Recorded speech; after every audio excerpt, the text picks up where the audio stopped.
Ramana versus Ramana. ఒక ఆయన మంత్రి మోపిదేవి రమణ అయితే ఇంకొక ఆయన మద్యం సిండికేటు నున్న రమణ. యుద్ధం మరీ ముదిరిపోయింది. ఆ రమణ చెప్పింది నిజమే అయితే ఈ రమణ చాప్టర్ క్లోజ్ అయినట్టే లెక్క. మోపిదేవి అనే ఈ మాంత్రికుడి ప్రాణాలు క్యాంప్ ఆఫీస్ గుప్పెట్లో ఉన్న అక్కడ పడే వ్యూహాత్మక అడుగులు ఉరిశిక్ష తేదీని వాయిదా వేస్తున్నాయి.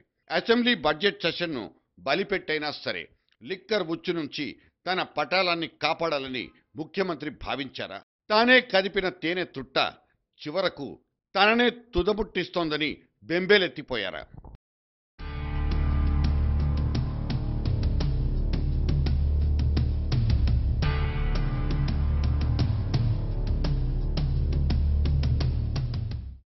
మంత్రి బ్రోకర్డ్ లిక్కర్ మాఫియా డీల్. ఒక మినిస్టర్ మద్యం సిండికేట్ల మధ్య సంధి కుదిర్చి దానికి ప్రతిఫలంగా 10 లక్షలు నొక్కేసినట్లు చెప్పే ఒక పతాక శీర్షిక. తెలుగులో ముద్దుగా మర్యాదగా మధ్యవర్తిత్వం అని పిలుచుకునే ఈ బ్రోకరిజం వ్యభిచారం కంటే హీనాతిహీనమైన చర్య. లిక్కర్ శాఖకు మంత్రిగా ఉంటూ ఆ లిక్కర్ దందాలోనే భాగస్వామ్యం తీసుకున్నారన్నది ఆ మంత్రి మీద వచ్చిన ఆరోపణ. కాదు, రుజువుకు దగ్గరైన ఆరోపణ. అవును, ఆయనే తీసుకున్నారంటూ సిండికేట్ సినిమాను కళ్లకు కట్టినట్లు ఏసీబీకి చూపించాడు ఖమ్మం లిక్కర్ కేటుగాడు నున్న రమణ. ఇతగాడు ఇంతకు ముందే అన్నీ చెప్పేస్తానంటూ పబ్లిక్గా బెదిరించడాన్ని ఏసీబీతో పాటు మనం కూడా చూశాం.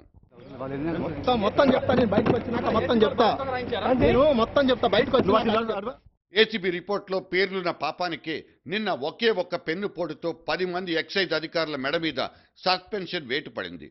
మరి ఈ మంత్రి మీద మాత్రం ముఖ్యమంత్రి మీనమేషాలు ఎందుకు లెక్క పెడుతున్నట్లు? ఈ ముడుపు ముచ్చట ఒక్క మోపిదేవికే పరిమితమా? లేకపోతే ముందు వాచనొచ్చినట్లు 2 డజన్ల మంది మంత్రులకు ఉచ్చు సిద్ధమైందా? ముఠా గుట్టును రట్టు చేయాల్సిన ముఖ్యమంత్రి మాత్రం మౌనవ్రతంలోనే ఉండిపోవడం మరింత అనుమానాస్పదం. నేనొక్కడనే టార్గెట్ అయ్యాను, కాపాడండి మొర్రో అంటూ వరుసగా రెండోసారి క్యాంప్ ఆఫీస్ దగ్గర కాపు కాసిన మినిస్టర్ మోపిదేవిది కాయా పండా తెలీదు. ఈసారి కూడా చిర్రుబుర్రులతోనే బయటకొచ్చిన ఆయన మొహంలో మాత్రం ఏ స్పష్టత లేదు. పోతూ ముఖ్యమంత్రికి ఇచ్చిన అల్టిమేటం మోపిదేవిలోని ఫ్రస్ట్రేషన్కు ఒక పరాకాష్ట. పదే నా ప్రస్తావన ఎందుకు వస్తుంది అనే దాని మీదే నేను నిలదీయడం జరుగుతుంది. దాంట్లో వాస్తవాలు బయటకు రావాలి.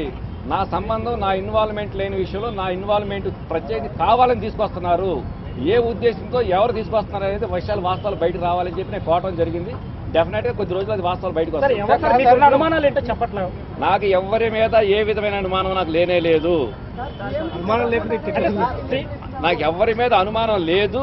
అయినా ఇప్పటికీ 2-3 పర్యాలు ఈ ఎపిసోడ్లో నా ప్రస్తావన రావటం అనేటువంటిది మాత్రం మీరు అన్నట్టు నాకు అనుమానం లేకపోయినా కానీ ఏదో కోణంలో నాకు అనుమానం రేకెత్తించే పరిస్థితి వస్తుంది. విలువ కట్టలేని చట్టసభలు సైతం మాయోపాయాలకే ఖర్చయిపోతున్నాయా?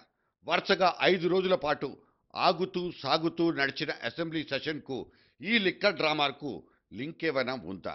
దమ్ముంటే రండి చర్చించుకుందాం, చీల్చుకుందాం, చెండాడుకుందాం అంటున్న ప్రధాన ప్రతిపక్షపు సవాళ్లకు సీఎం దగ్గర సమాధానం అయితే లేదు.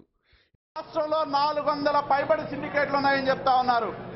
ఈ లెక్కలు చూసుకుంటే ప్రతి సంవత్సరం కూడా అధికారికంగానే 2500 కోట్ల రూపాయలు మంత్రులు, వారి బంధువులు, ఎక్సైజ్ అధికారులు, పోలీస్ అధికారులు పంచుకుంటా ఉన్నట్టు స్పష్టమవుతా ఉన్నప్పుడు ప్రభుత్వం ఇవాళ కూడా ముందుకొచ్చి ఒక ప్రకటన చేయడం బాధాకరం అని చెప్పి కూడా తెలియజేస్తా ఉన్నాం. ఈనాడు ప్రజల మీద విశ్వాసం ఉన్న, ప్రజల చేత ఎన్నుకోబడిన ప్రభుత్వం అయినప్పుడు తక్షణమే ఆరోపణలు ఎదుర్కొంటా ఉన్న మంత్రిని బర్తరఫ్ చేయాల్సిన బాధ్యత ఇవాళ ముఖ్యమంత్రి మీద ఉంటే, ఇవాళ ముఖ్యమంత్రి ఎందుకు ఈ యొక్క మద్యం మంత్రులను కాపాడే ప్రయత్నం చేస్తా ఉన్నారు? వాటి వాటాలు కూడా ముఖ్యమంత్రికి చేరినయ్యా, ముఖ్యమంత్రి కూడా ఆ యొక్క వాటాల్లో భాగస్వామ్యం అని చెప్పి మేము ప్రశ్నించడం జరుగుతూ ఉంది. ఇన్ని రోజుల నుంచి సభను వాయిదాలతోనే సాగదీయడం ఎవరి వైఫల్యం? ఇక్కడ దారికి రాని అపోజిషన్ను మాత్రమే నిలదీస్తే సరిపోదు. విశేషమైన విచక్షణ అధికారాలున్న స్పీకర్ గాని, సభకు పరోక్షంగా దర్శకత్వం వహించే ముఖ్యమంత్రి గాని సభను కంట్రోల్లోకి తెచ్చే కనీస ప్రయత్నం కూడా చేయలేదు.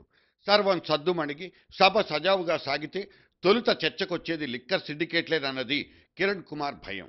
20 మంది మంత్రుల పేర్లున్నట్లు తమ దగ్గర ఆధారాలున్నాయంటున్న విపక్షం రూలింగ్ పార్టీకి నీళ్లు తాపించకుండా ఊరుకుంటుందా? అందుకే సత్తిబాబు ముందుగానే మేల్కొన్నారు. అసెంబ్లీలో సిండికేట్లకు సంబంధించిన ఏ ప్రశ్నకు తాను ఉలకను పలకనంటూ ప్రతిజ్ఞ కూడా చేసుకున్నారు. రేపు అసెంబ్లీలో కానీ అజ్జిం మీద ఎవరేం మాట్లాడుకున్నా నా గురించి వ్యక్తిగతంగా నేనైతే రెస్పాండ్ అయ్యి నేను మళ్ళీ తిరిగి దానికి సమాధానం చెప్పుకోదలుచుకోలేదు. నేను చెప్పను కూడా. సత్తిబాబు సద్దు చేయకపోయినా మంత్రులంతా మడికట్టుకుని కూర్చున్న ఈ బడ్జెట్ సెషన్లో కిరణ్ క్యాబినెట్కు కళ్ళు తిరిగే క్లైమాక్స్ సీన్లు కంపల్సరీ.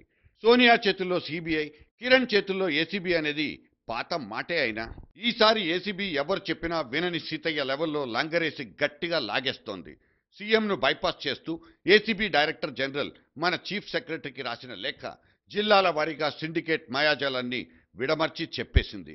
19 జిల్లాల్లో సిండికేట్ల చేతులు మారింది 9,30,00,000 ముడుపులు.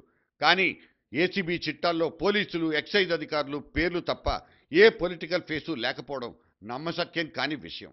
అసెంబ్లీలో చర్చకొచ్చే ముందు రోజే జరిగిన ఈ లేఖాయనం ముఖ్యమంత్రి పనితనం కాక ఇంకేంటి? మా వాళ్ళంతా రాముడంత మంచి బాలుళ్ళంటూ ఏసీబీ డీజీ లెటర్ను ఉటంకించడానికి సీఎం ఈ పాచిక వేసుకున్నారా? ఇక్కడ క్లారిటీ మిస్ అవుతోంది. కానీ సిండికేట్ రమణ, మోపిదేవి రమణ పేరు నొక్కి చెప్పడాన్ని, ఇంకో కేటుగాడు బాలరాజ్ గౌడ్ దగ్గరున్న చిట్టా పద్దులన్నీ కిరణ్ గారు కొట్టి పారేయలేరు. రాజుకు చెక్ చెప్పడమే తరువాయి అంటూ అపోజిషన్ రక్కెలేస్తూనే ఉంది. మద్యం మాఫియా మామూలు భూతం కాదు. అదుపు చెయ్యకపోతే అదొక సమాంతర ప్రభుత్వం అవుతుంది. కసెక్కితే క్యాబినెట్నే కర్చేస్తుంది. ఈ హెచ్చరికను తాను ఎప్పుడో చేశానంటారు కామ్రేడ్ నారాయణ. ఈ నారాయణ చెప్తే తప్ప ఈ నరోత్తములకు తెలీదా? నీకింత నాకింత టైపులో సిండికేట్లకు నీరు పోసి పెంచి పోషించిన నాయకాగ్రెసర్లు ఎప్పటికైనా గుంతలో పడక తప్పదు. ధర్మపీఠం ఎక్కకుండా ఎన్నాళ్ళో తప్పించుకుని తిరగలేరు. పాలనంతా గాలి కొదిలేసి లాలి పాటలతోనే కాలం వెళ్లదీస్తున్న ముఖ్యమంత్రికి ఇక హెవీ ఫీవర్స్, మన చెవులకేమో క్యాలీఫ్లవర్స్.